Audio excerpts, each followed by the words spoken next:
આપણે બધા જ લગ્નને કોઈક જુદી જ રીતે જોતા શીખી ગયા છીએ.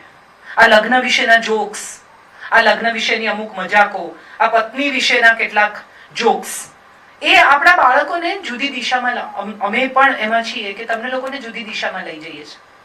અમારા લગ્નો થયા અને ટક્યા એનું કારણ એ હતું કે અમે અમારા માતા પિતાનું પ્રસન્ન દાંપત્ય જોયું છે. પપ્પા બહારથી આવે, હિંચકે બેસે, મમ્મી એની સાથે હોય, બે જણા વાતો કરતા હોય, ધીમે ધીમે હિંચકો ચાલતો હોય, ઘરમાં કોઈ દિવસ કોઈ મોટેથી બોલે નહીં, દરેક નિર્ણય બધા મળીને કરે. આવા પ્રસન્ન દાંપત્યો અમે જોયા છે, માટે અમારા લગ્નો ટક્યા. એક સમય એવો આવ્યો છે કે હવે બાળક એવું જોઈ શકે છે કે કાં તો મારા માતા પિતાના સંબંધો બંધ બારણાના છે સેક્સના, અને કાં તો એ લોકોના સંબંધો ડ્રોઈંગ રૂમમાં આર્ગ્યુમેન્ટ કરવાના છે. કોઈ દિવસ કોઈ પિતા આવીને માને વાલ કરતા હોય, ગજરો લઈ આવતા હોય, પ્રેમ કરતા હોય, બાળકોની હાજરીમાં એમ કહેતા હોય કે હું તને બહુ ચાહું છું, એવું જોયું જ નથી તમારી પેઢીએ. તો તમારી પેઢીને લાગે છે કે લગ્ન કરવાના ફાયદા છે કે ગેરફાયદા છે? અમારી પાસે એવું વિચારવાની જગ્યા જ નહોતી, કારણ કે અમે તો પ્રસન્ન દાંપત્ય જોયું હતું. આ સંસ્કૃતિની, આ સંસ્થાની મજબૂતી અમે જોઈ, માટે અમે એ મજબૂતીમાં દાખલ થયા, ટકી ગયા. અમને ફાવે કે ન ફાવે એવો વિચાર જ ન આવ્યો. અમને એવો વિચાર આવ્યો કે એડજસ્ટ કરવાનું ને સુખી થવાનું ને સુખી કરવાના. તુષાર શુક્લ છે કવિ, બધા જાણે છે, એમને પગે લાગીએ તો એવો આશીર્વાદ આપે કે સુખી કરો ને સુખી થાઓ. અને એ શરૂઆતમાં નહોતું સમજાતું, જેમ ઉંમર વધતી ગઈ એમ મને સમજાતું ગયું કે આ કેટલો મોટો આશીર્વાદ છે કે સુખી કરો ને સુખી થાઓ. એટલે લગ્ન એ એક આખી પ્રક્રિયા છે. લગ્ન એ કોઈ 12 કલાકનું સેલિબ્રેશન નથી. વરઘોડા પર ચડવું અને ફોટા પડાવવા અને ગરમીમાં સૂટ પહેરવા અને રિસેપ્શનમાં ઉભા રહીને કમર દુખાડવી એવી કોઈ પ્રક્રિયા નથી. લગ્ન એ નિભાવવાની વાત છે. એવું કહેવાય છે કે વેડિંગ રિંગ બહુ નાની હોય છે, પણ એની જવાબદારી બહુ મોટી હોય છે. એટલે એ જવાબદારી નિભાવવાની તૈયારી હોય, કોઈને છાતી ફાડીને ચાહવાની તાકાત હોય, કોઈને માફ કરવાની શક્તિ હોય, કોઈને ખૂબ સ્નેહ કરવાની ઈચ્છા હોય, તો લગ્ન કરવાના. અને આ બધું એમ લાગે કે આ જફા છે તો નહીં કરવાના. આ લોજિકલ જવાબ છે. જી બેન. મેમ, મારો ક્વેશ્ચન એવો છે કે આમ તો જો કે આપણે અમૃતા પ્રીતમ થી લઈને અત્યાર સુધી આપ સુધી મેં ખૂબ વાંચન કર્યું છે. માત્ર પોતાના અસ્તિત્વ માટે જીવતી કોઈ લેડીઝ છે કે જે ખરેખર પોતાની ખુદ સાથે જીવવા માંગે છે, તો બહુ ઓછી એવી જીવી શકે છે કે જે અમૃતા પ્રીતમ બની શકે કે કાજલ ઓઝા બની શકે.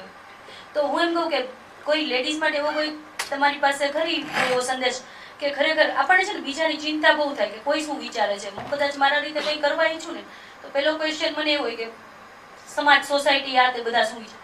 લેડીઝ કઈ રીતે પોતાના અસ્તિત્વ સાથે બિંદાસ જીવી શકે? મતલબ ખુદ there is no બિંદાસ. મને પણ બહુ ચિંતા થાય, મને પણ એવું લાગે કે મારાથી આમ કરાય કે આમ ન કરાય.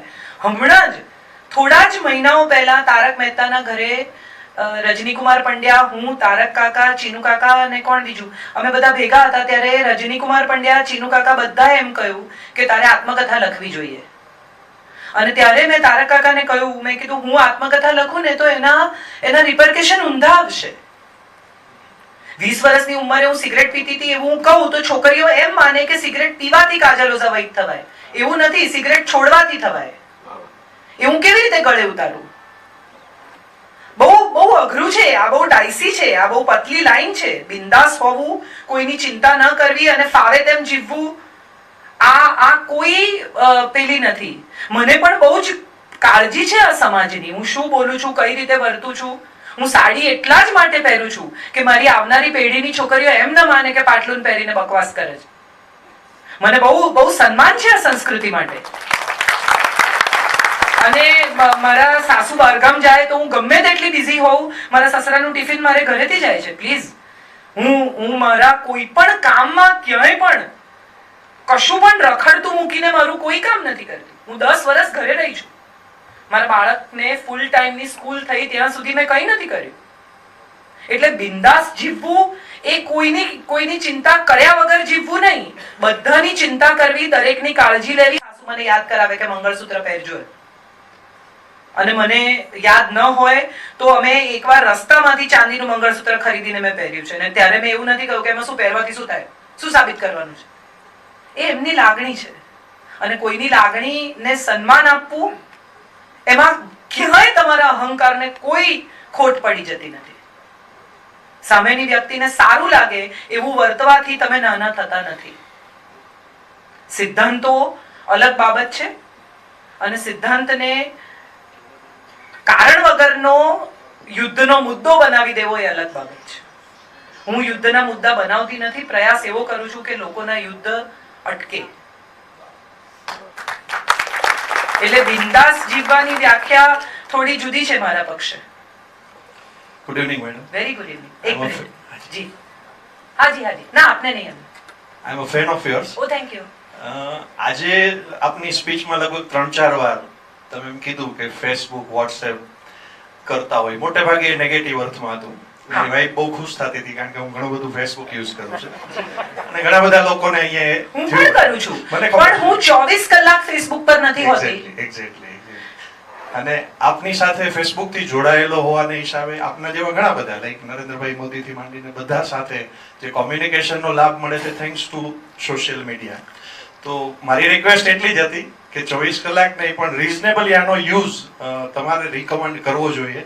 કદાચ ઘણા ઘરમાં, કારણ કે આજે આખા સ્પીચમાં reasonable is what that you have to Correct. you are a guide for us. એટલે for some people 2 hours is, જેમ કે હું મારી કોઈ અપડેટ હોય, કોઈ કાર્યક્રમ હોય, કોઈ ફોટા હોય તો અપડેટ કરું છું. 24 કલાક મારે ઘેર શું બનાવ્યું ને હાંડવો બનાવ્યો એના ફોટા ને આવી ગોળ રોટલી હું બનાવી શકું છું એના ફોટા ને મારા દીકરાના ફોટા ને આવું બધું હું 24 કલાક અપલોડ કરતી નથી. મોટા ભાગના લોકો ફેસબુક ને પોતાની જિંદગી વિશે કયા કરવાનું સાધન બનાવી નાખે છે. એટલે તમારી જિંદગી વિશે કોઈ આટલું બધું જાણે જ શું કામ? હું તો ત્યાંથી શરૂ કરું છું. why do you want others to know everything about yourself? કેટલા બધા લોકો આમ જાતે ફોટા પડે, અરે શેને માટે પણ? અને ફેસબુક નો ઉપયોગ હું બહુ પ્રમાણ ભાન સાથે કરું છું. મેં શોર્ટ્સ પહેરીને ફોટા અપલોડ કરેલા ત્યારે બહુ બધા લોકોએ ધમાચકડી મચાવેલી કે શું આ અસ્મિતા છે ને ગુજરાતી લેખકનું ફલાણું છે ને. ત્યારે મેં લખેલું કે તમને સાડી પહેરીને શરાબ પીતી સ્ત્રી ચાલે, શોર્ટ્સ પહેરીને સંસ્કૃત બોલતી ન ચાલે. તો આ એક પ્રકારનું કમ્યુનિકેશન છે. પણ દરેક વખતે કોન્સ્ટન્ટ ક્યાં ગયા ને શું કર્યું, શું ખાધું, કોની સાથે ગયા ને કેમ ગયા હતા, પછી પાછા આવ્યા ત્યારે તમે કેટલા થાકેલા હતા ને. People don't want to know it. Social dustbin નથી આ, સોશિયલ મીડિયા છે. Thank you. આપણે કચરા પેટી બનાવી દીધી છે. જે આવ્યો એ ડૂચો કરીને નાખો અંદર, જે આવ્યો એ ડૂચો કરીને નાખો અંદર. વોટ્સએપ સવારના પરમાં 6 વાગ્યામાં કેટલા બધા લોકો છે કે જે તમને સવારે શુભ સંદેશા મોકલે છે. જીવનમાં શું કરવું જોઈએ, તમે કેવી રીતે જીવો છો, મિત્રો કોને કહેવાય, પરિવાર કોને કહેવાય. એમને જો તમે પૂછો સાંજના છેડે કે તમે શું મોકલેલું, તો એ તમને એમ કે મારે જોવું પડશે. એને પોતાને નથી ખબર કે એને તમને શું ફોરવર્ડ કર્યું છે. આ ટ્રેડિંગ છે. અહીંથી આવ્યું, અહીંયા વેચ્યું. Don't do that. તમારા વિશે જેણે જેટલું જાણવાનું છે એટલું ચોક્કસ જણાવો. સોશિયલ મીડિયાનો ઉપયોગ કમ્યુનિકેશન છે. સોશિયલ મીડિયાનો ઉપયોગ બ્રોડકાસ્ટિંગ નથી. આપણે કોઈ કારણ વગર આ બ્રોડકાસ્ટિંગમાં પડી ગયા છીએ. મેં તો હમણાં વચ્ચે જયભાઈને પણ કહ્યું કે બધાને શું કામ જવાબ આપો છો? એન્ડ હી અગ્રીડ કે વાત તમારી સાચી છે. No, I really respect him for this કે તમે એમને કંઈ સાચું સારું કહો તો એ તરત સાંભળે છે. તમારે શું પંચાયત, મને તો એવું જ ગમે છે, એવું નથી કરતા.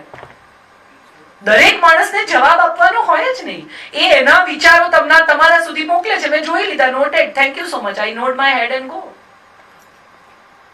દરેક માણસની સાથે સંઘર્ષમાં ઉતરીને આર્ગ્યુમેન્ટ કરીને મારી વાત સાચી છે એવું સાબિત કરવાનો પ્રયાસ એ સમયનો નર્યો વેડફાટ છે.